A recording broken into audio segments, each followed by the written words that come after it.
The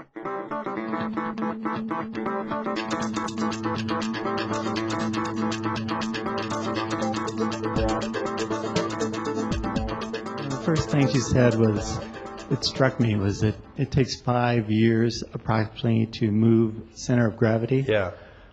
And as therapists, we're not in a setting that's appropriate for doing that movement.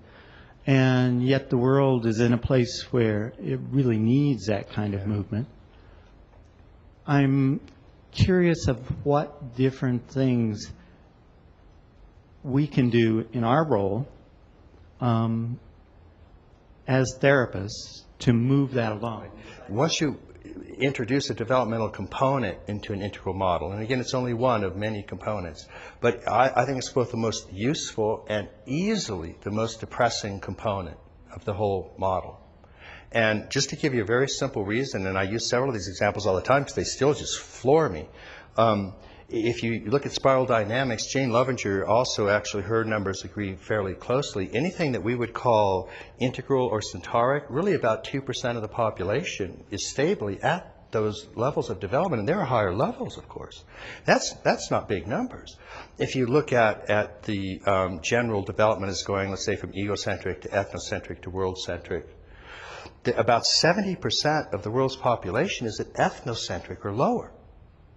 Now that's just frightening, and I mean we see it in this country. And again, it's not a judgment. Everybody starts at square one and goes through the developmental stages. So we have to have societies where people can always stop at whatever station they're going to stop at. We don't know why people transform. We have no bloody idea why that happens. So if somebody's going to stop at red, they're going to stop at red, and they're going to be blue, they're going to be blue, and so on. What we have to be careful about is to have governance structures that have laws that come at least from the world-centric or higher levels. And that's what we do in this country. So what the Constitution has is a series of orange laws. It says, you don't have to think this way. In the privacy of your own home, if you think Jesus is the sole Savior and that everybody's going to go to hell if you don't believe in Jesus, fine, think that in the privacy of your own home. But you're not allowed to go out on the public sphere and shoot somebody that disagrees with you. Now, unfortunately, they do that in Kansas if you're not watching. And so twice the last year, Kansas has outlawed the teaching of evolution. And the Supreme Court caught them, you know. The Supreme Court's over there like, Kansas, what was that? You know, it's like, what was that behind your back? Well, it's the Bible and another few. If we had one person, one vote democracy in this country, the South would reinstitute segregation in some areas. Kansas would outlaw the teaching of evolution. Wyoming would make homophobia allowable. Again, it sounds harsh, but I'm really trying to be descriptive. People are allowed to be at those levels. They're not allowed to be in charge of governance. So the developmental model puts a staggering curve on what we can do realistically in the world, when 70% of the world's population is at some of these levels of development. So I know when I started, I mean, I'm a classic boomer. Most of the fallacies that I've written about because I did them, and that's how I figured them out. Slowly, but and I only have probably 10, 15 more fallacies that I haven't figured out that I'm operating on. So I'm making progress, because I've spotted 3 of them. And part of it, we had the Aquarian conspiracy. We had the greening of America. All we had to do was learn a new paradigm. And everybody was going from beige to turquoise.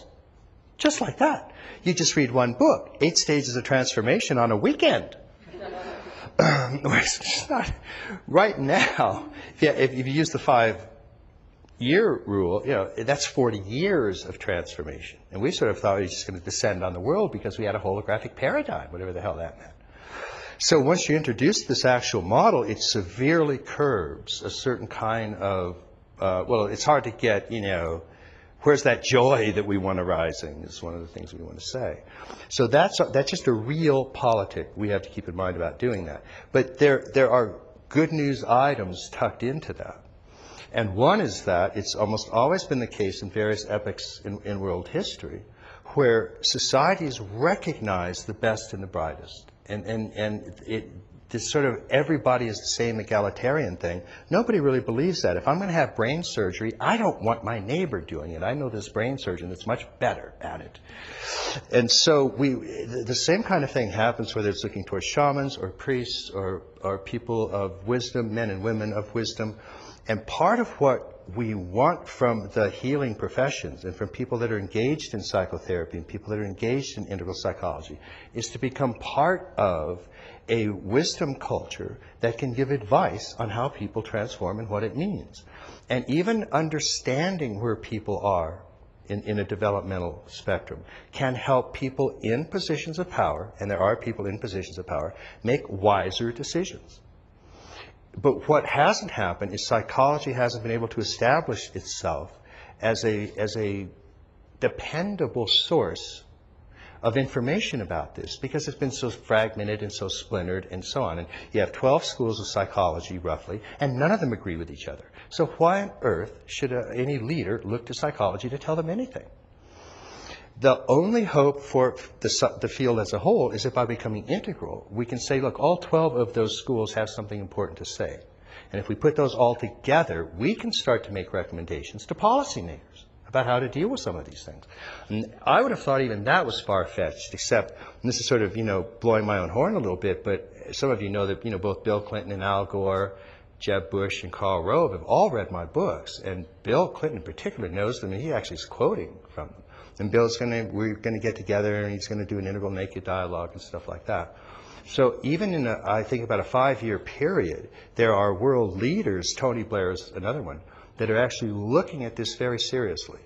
And Clinton actually recently gave a speech where he said one of the reasons there was so much trouble in the Middle East is that only 2% of the population had an integral awareness. So, that's a little glimmer of hope in how to move this forward. But what we have to be able to do is really pioneer ways where, first of all, you can do it with one other human being.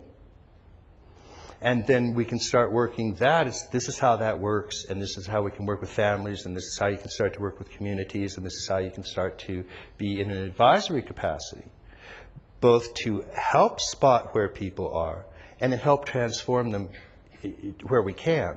But it's just as important to have an accurate map of where people are as it is to be able to change them.